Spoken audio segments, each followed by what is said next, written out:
علی بھائی یہ جو آپ نے بات کی نا، میں اس پہ تھوڑی سی اگر اپنی رائے دوں، یہ کہ عورت کچھ نہ کرے اور مرد نظر جھکائے، یہ بیسیکلی ریڈیکل فیمنزم کے آئیڈیاز جو برین واش کیا گیا ہماری بچیوں کو. Let me be very clear. اور unfortunately most of our society جو فیمیلس کہہ لیں، they got trapped in this narrative. وہ نیریٹو یہ ہے کہ تمہیں کوئی کچھ نہیں کہہ سکتا، تم جی لو زندگی، تمہارا جسم تمہاری مرضی، تمہارا جسم تمہاری مرضی، تم جی لو زندگی. یہ ساری رسپانسبلٹی اپوزٹ جینڈر کی ہے کہ وہ نظریں جھکائیں.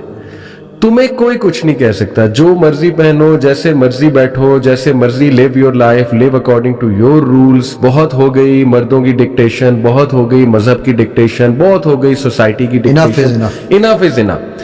انفارچونیٹلی اس میں ہمارا بہت بڑا طبقہ یونیورسٹی کا اور یہ ایجوکیٹڈ کلاس کا ٹریپ ہو گیا ہے.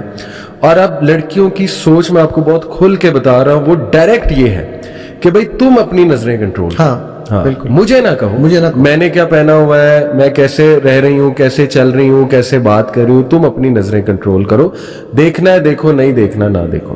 گالم گلوچ لڑکیوں کے منہ سے، جی میں تو سن کے اس یونیورسٹی میں گیا ہوا تھا تو وہاں لڑکیاں بیٹھی ہوئی وہ ماں بہن کی گالیاں دے رہی تھیں. ہمارے لڑکوں کو ہم کہتے ہیں یار تم ماں بہن. مجھے کوئی کہتا ہے نا کہ میں کبھی سن لوں تو میں سے پوچھتا ہوں یار مجھے ایک بات بتاؤ، ماں بہن کی گالی کیوں دیتے ہو؟ باپ بھائی کی گالی دو نا. کہو نا، جو ماں کے ساتھ یا بھائی کے ساتھ لگا لو، بھائی سے لگا کے دیکھو نا کیا ہوتا ہے. صحیح بات. تو وہ لڑکیاں وہاں بیٹھی ہوئی ہے، ٹھیک ہے، وہ سگریٹ پی رہی ہے نہیں پی رہی، اس کا جو بھی کر رہی ہے اس کا مسئلہ. تو یہ وہ جو آپ بات کر رہے ہیں، وہ جو نریٹو ہمیں دے دیا گیا ہے، میں اس میں اچھا مجھے ایک قصہ یاد آ گیا یار، اگر آپ اجازت دو نا. میں جب شیل میں تھا 9/11 ہوا، آپ کو یاد ہوگا اگر وہ 2001 کا، ٹھیک. تو میرے باس نے مجھے بلا لیا. ہم کمپنی میں 3 ہی مسلمان تھے، 200 بندہ کام کرتا تھا اور تینوں ہی پاکستانی تھے اتفاق سے. تو میرے باس نے مجھے بلایا اور ایک کولمبین تھی باس میری اور ایک ڈچ تھا. تو مجھے بلایا، کہتے ہیں کہ اس زمانے میں 2001 میں اس واقعے سے کوئی 2-3 مہینے پہلے ناردرن ایریاز میں ایک امریکن ٹورسٹ کا ریپ اینڈ مرڈر ہوا تھا. ٹھیک. اس نے پہلے اٹھتے سوال ہی مجھ سے یہ پوچھا، اس نے کہا is this justified under the pretext of religion. میں نے کہا بیٹرس اس کا نام تھا، میں نے کہا Beatrice definitely heinous crime, not justified by any stretch of imagination. ٹھیک. Beatrice I have a question from you. کہتی کیا؟ میں نے کہا last week we went to Iran, ہم ایران کے پروجیکٹ پہ کام کر رہے تھے. You were with me in the same plane.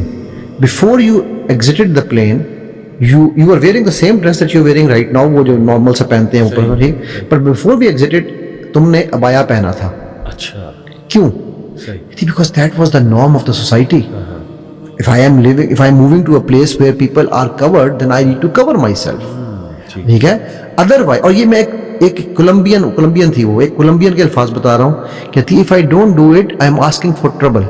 صحیح. ٹھیک. میں نے کہا very good Beatrice, thank you for answering your question. کہتی how did I answer my question? میں نے کہا once again heinous crime, not pardonable, not defendable, 100% out. But the place where this crime happened, where this woman was sunbathing in a bikini, is a place where husbands don't even see their wives during the day. صحیح صحیح. وہ صرف رات کو ہی دیکھتے ہیں جا کے. رائٹ. بس اتنا پردہ ہے کہ اگر بیوی باہر پھر رہی ہے تو ہسبینڈ کے سامنے تو شٹل کاک پہن کے پھرے گی. ٹھیک. تو میں نے کہا what do you think she should have dressed over there? کہتی ہے she should have taken care of that norm. Now یہ ایک کولمبین جو کہ کھلا کھاؤ اور ننگا نہاؤ والا حساب ہے، وہ سمجھ رہی ہے اس بات، وہ سمجھ رہی ہے کہ اپوزٹ جینڈر پہ بھی رسپانسبلٹی ہے اور اسی طرح معاشرہ چلتا ہے، دونوں کی رسپانسبلٹی. قرآن میں بھی اللہ سبحانہ و تعالیٰ نے آپ دیکھیں کہ اگر نظریں جھکانے کی مردوں کی بات کی، اگلی آیت میں عورتوں کی بھی ذمہ داری کی.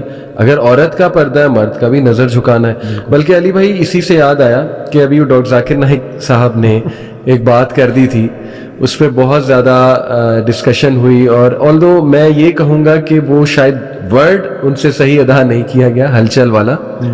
Actually what he meant was کہ مرد کو ایسا نہیں ہو سکتا کچھ بھی نہ ہو، کہ اگر کوئی بہت بن سنور کے خاتون اس کے سامنے بیٹھی ہے تو یہ پاسبل نہیں ہے کہ مرد کو کچھ نہ ہو. اس کا یہ مطلب نہیں ہے گندے خیالات آئیں یا ہلچل سے مراد آپ کوئی گندی چیز لے لیں، اس سے مراد صرف یہ کہ سائیکولوجیکلی اس کو کچھ نہ ہو. میرے نبی صلی اللہ علیہ وسلم نے کہہ دیا نا، بالکل، جب ایک مرد اور عورت بیٹھے ہیں غیر محرم تو تیسرا کون ہے؟ تیسرا شیطان. تو وہی ایکچولی انہوں نے وہی ٹرانسلیشن وہی بات, وہ ذرا ایک لینگویج ہے ظاہر ہے ممبئی کی, تو شاید اس میں وہ بات ایسی ہو گئی, لیکن وہ فیکٹ ہے, it is actually a fact. دیکھیں اسی لیے تو قرآن نے کہا نظریں جھکاؤ. بالکل. ایک صحابی تھے, واقعہ ہے صحیح بخاری میں, شاید فضیل نام تھا ان کا غالباً, میں بھی مجھے ابھی بھول رہا ہے, اینی وے نبی وسلم کے ساتھ حج پہ وہ تھے, اور نبی وسلم کے ساتھ کیمل پر بیٹھے ہوئے تھے.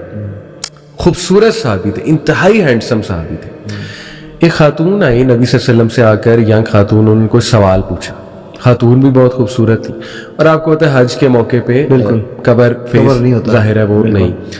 تو صحابی واز لوکنگ ایٹ ہر, نبی صلی اللہ علیہ وسلم نے نوٹ کر لیا, اللہ کے نبی نے ان کا چہرہ پکڑا اور یوں موڑ دیا. یہ کیوں کیا؟ صاف ظاہر ہے, نظر آ رہا ہے کہ یہ ایک فیکٹ ہے کہ بندہ جب دیکھے گا اور اٹریکٹ ہوگا, کہ اللہ نے ہماری نیچر میں ڈالا ہے. اور یہ ایڈورٹائزمنٹ انڈسٹریز کو پتہ ہے کیوں وہ عورت کو لے کر. بھائی آپ دیکھو, انڈر ویئر میل ہے جی, اشتہار لڑکی بنا رہی ہے. بالکل وہ اسی لیے ہے نا, جی, اس کو پتا ہے کہ جی ہم نے, اچھا پھر وہ اسپرے, آپ باڈی اسپرے ہے, سنگھا لڑکی کو رہے ہیں, ان کو پتا ہے, دے نو دیٹ. بالکل, ایون جیلٹ کا اشتہار اس میں لڑکی کھڑی کی ہوئی ہے. تو اینی وے علی بھائی, coming back to the topic, یہ جو آپ نے گالیوں والی بات کی, میں نوٹ کر رہا تھا, اور مجھے یوتھ بھی بتاتے رہتے ہیں کہ ایون اب بالی ووڈ موویز اور ٹی وی سیریز جن میں گالیاں ہم نے کبھی نہیں دیکھی, نہیں سنتے, اب عام ہے, اب گندی گالیاں عام ہیں, ایف ورڈ عام ہے, اور اس میں یہ اردو کی, پنجابی کی گندی گالیاں عام ہیں ان کی ٹی وی سیریز میں. اور یہ ظاہر ہے پھر جب ہماری بچیاں دیکھتی ہیں تو وہ سمجھتی ہیں دس از سم تھنگ کول, ایک نارم بن گیا. تو it is quite unfortunate, but anyway Ali بھائی یہ جو بہت بڑا ایشو ہے, دیکھیں آپ نے ٹھیک ہے ایک پازیٹیو بات کی, آپ نے کہا کہ نہیں ابھی اس تباہی پر نہیں ہم گئے. انشاءاللہ میں بھی یہی امید کرتا ہوں, بلکہ مرد کریکٹ بھی کرنا چاہتا ہے اپنے آپ کو.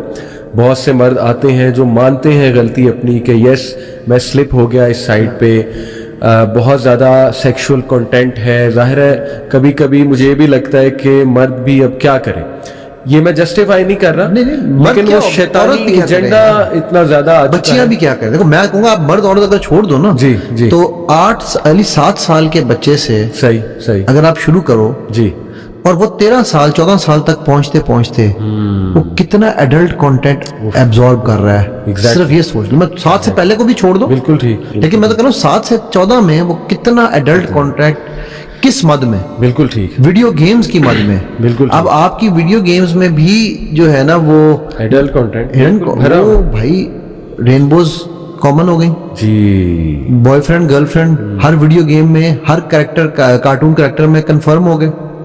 نا انڈائریکٹلی آپ اس بچے کے مائنڈ کو ٹرین کریں. میں اکثر ایک سوال پوچھتا ہوتا ہوں لوگوں سے کہ what is the meaning of hypnosis, ٹھیک ہے, تو کئی لوگ کہتے ہیں وہ کب وش میں کر لینا, یہ کر لینا. میں کہتا ہوں بھائی ہپنوسس کی سمپل ڈیفینیشن ہے, any thing that you have accepted without questioning is called hypnosis. صحیح, سو وی ہیو بین ہپنوٹائزڈ, ڈاکٹروں کا آزمودہ, صحیح, کس ڈاکٹر کا بھائی, کیا ریسرچ کی تھی اس ڈاکٹر نے, بالکل ٹھیک. اسی طرح ان گیموں میں ہم لوگ ہپنوٹائز ہو رہے ہیں کہ یہ نارم ہے, بالکل ٹھیک. اب جب آپ کا 13 سال کا بچہ آپ سے کو آپ پکڑتے ہیں, ابھی میرے پاس ایک ریسنٹ کیس آیا ہے, 10 یا 10.5 میکسیمم 11 سے اوپر میرا خیال بچے کی ایج نہیں ہے. صحیح. اس کی ماں کہہ رہی ہے جی کہ میں نے اس کے موبائل میں, ٹھیک ہے, پون پکڑی ہے. میں نے سوال پوچھا, میں نے کہا بہن میری آپ نے 10 سال کے بچے کو موبائل دیا کیوں ہے؟ پہلا سوال تو یہ ہے, ٹھیک, نہیں وہ ہماری مجبوری ہے, ہم لوگ میاں بیوی جاب کرتے ہیں تو گھر پہ وہ بچہ اکیلا ہوتا ہے. نو یار 10 سال کا بچہ ہمارے زمانے میں, کم از کم میرے زمانے میں تو ہمیں سوچ بھی نہیں سکتے تھے کہ یار یہ بھی کوئی چیز ہوتی ہے. صحیح بات. آج وہ 10 سال کا بچہ 7 سال کی عمر میں ایڈلٹ ہو چکا ہے. بالکل ٹھیک, بالکل ٹھیک. سو اس کو وہ کانٹینٹ اتنا زیادہ بمبارڈ ہو رہا ہے, ایگزیکٹلی. ہمیں آج کے زمانے کے مطابق اپنے آپ کو اپگریڈ کرنا پڑے گا اگر ہم اس بچے کو بچانا چاہتے ہیں. بالکل صحیح. اور میں اس میں ایک جملہ ایڈ کروں گا پیرنٹنگ کے حوالے سے. لوگ مجھے کہتے ہیں جی پیرنٹنگ کیسے ہونی چاہیے, میں کہتا ہوں انکنڈیشنل لو سے. ایگریڈ. پھر لوگ کہتے ہیں انکنڈیشنل لو میں تو بچہ باغی ہو جائے گا. میں نے کہا پہلا پارٹ آسان ہے, جو دوسرا پارٹ ہے نا, unconditional love with actual practical action of your own. کیونکہ جب آپ لو انکنڈیشنل دیں گے, پریکٹیکل کر کے دکھائیں گے. اس کی مثال میں یوں دیتا ہوں, جو باپ کھڑے ہو کے پیشاب کرتا ہے نا, ٹھیک ہے, میں بالکل اوپن یہ بات کر رہا ہوں. وہ میرے پاس بات ہے جی میرا بچہ کھڑے ہو کے پیشاب کرتا ہے, میں ان سے پہلا سوال پوچھتا ہوں آپ کھڑے ہو کے کرتے ہیں؟ نہیں جی وہ تو باتھ روم کے اندر بچے کو کیسے پتا چلے گا. تو میں ان کو بتاتا ہوں دس از کالڈ انرجی فلوئنگ. ٹھیک ہے, کہ آپ جو کام ہڈن کر رہے ہیں نا اس کی انرجی تو اس کی انرجیز وہاں جا رہی ہیں. سو یہ yes coming to your point, situation تو گمبھیر ہے, سمسیا تو گمبھیر